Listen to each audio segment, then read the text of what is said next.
Earlier this year, scientists rediscovered the world's largest bee that they had somehow managed to lose for about 40 years. This is really great news for entomology, but not so great if you want to be living on Mars anytime soon.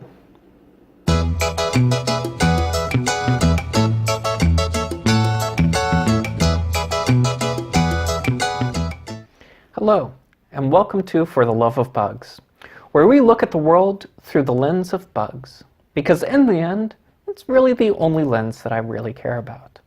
Today's lens will be focusing on Wallace's giant bee. Now, Wallace's giant bee, the first part of its name, comes from the fact that it was named by Alfred Russel Wallace back in the 1850s. The second part of its name lends itself to the fact that it's not just simply a big bee, it's actually the largest bee in the world. But its size isn't the only thing that is remarkable about this bee. Wallace's giant bee also possesses extremely large mouth parts. It would be like if you took a regular honeybee, supersized it, and then stuck it in front of a funhouse mirror. So why does it need those large mouth parts? Well, Wallace's giant bee is a type of resin bee. What normal resin bees will do is they actually build their nests inside of wood. They'll excavate out a cavity inside of the wood, then collect up resin from the trees in the areas to then coat the inside of the cavity before building their nest. Wallace's giant bee, on the other hand, decides that this isn't meta enough for them. What they need to do is they need to find termite nests high up in trees. They'll then go and excavate a cavity in a perfectly good termite nest, gather up their resin, which they'll hold in their mouth parts, and then use that to line the inside of the cavity where they'll then build their nest. So you could kind of say that Wallace's giant bee builds nested nests.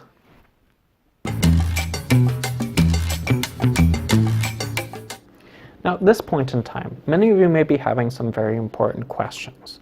Some of the most fundamental questions of ecology. Questions like, what do they eat? What eats them? How many offspring do they have? And even how long do they live? Well, these are fundamental questions for ecology because this is a basis for how we understand how these bees interact with their larger ecosystem. And the answer to almost every single one of these questions is simply that we don't really know. And a large part of the reason why we don't know owes itself to the fact that this is a species that we haven't seen in the wild since 1981. Almost 40 years. And that would be extremely remarkable if it weren't for the fact that prior to 1981, the last time we had observed them in the wild was when they were first described by Alfred Russel Wallace in the late 1850s, almost over 100 years earlier. And so, in the 160 years since this species was first described, it's been observed in the wild on only 3 occasions. Truly, if there were a global game of hide and seek, this bee would have to be the winner.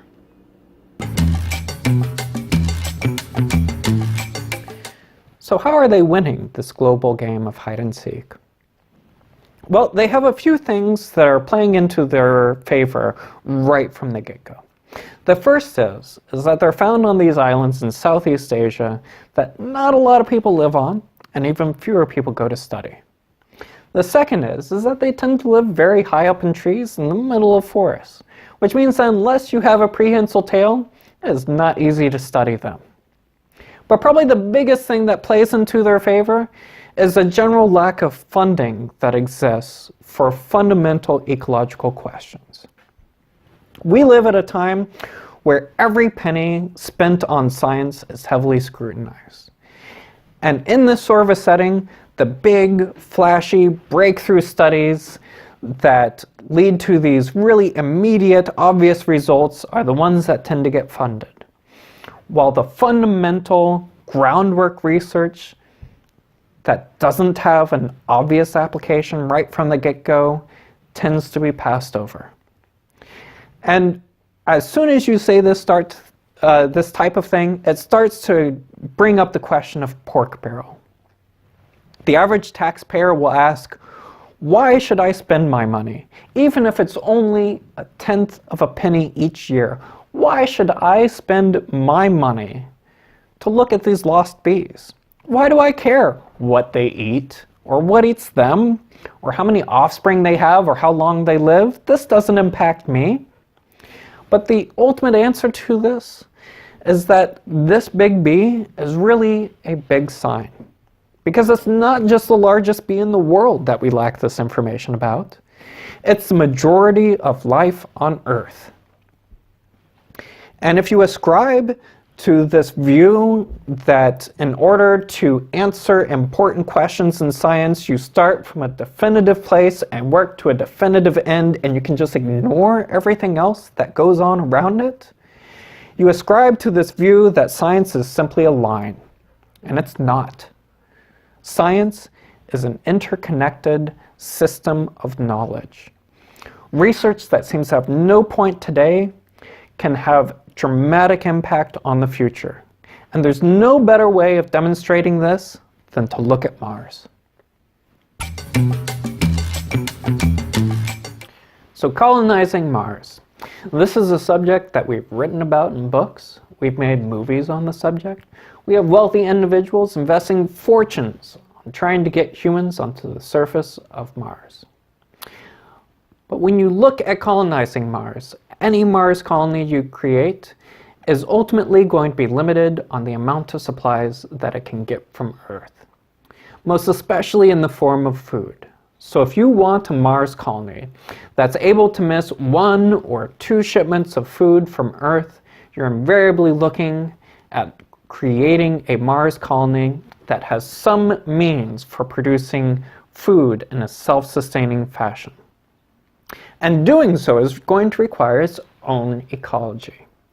Why ecology?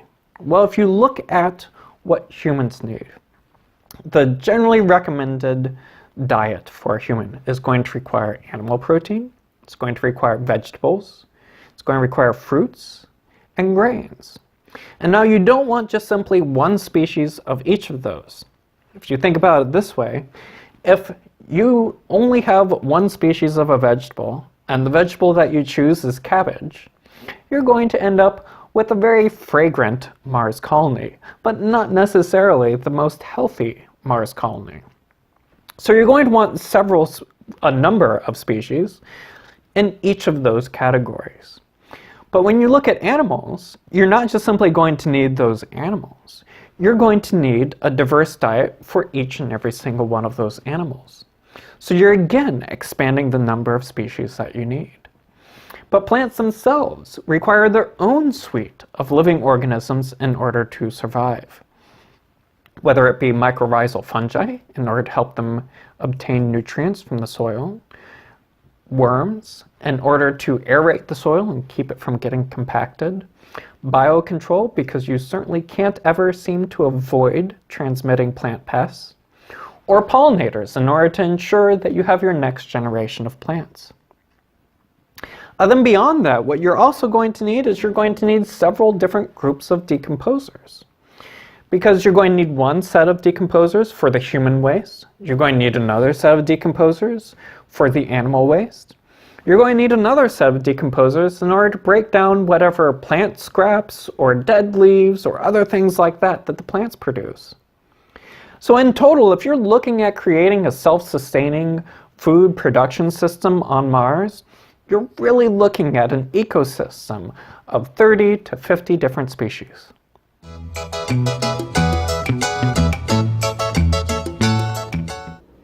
So how do we create this ecosystem of 30 to 50 different species? Well, there's certain questions we're going to need to know right off the bat. For each of these species, we're going to need to know, what does it eat? What eats it?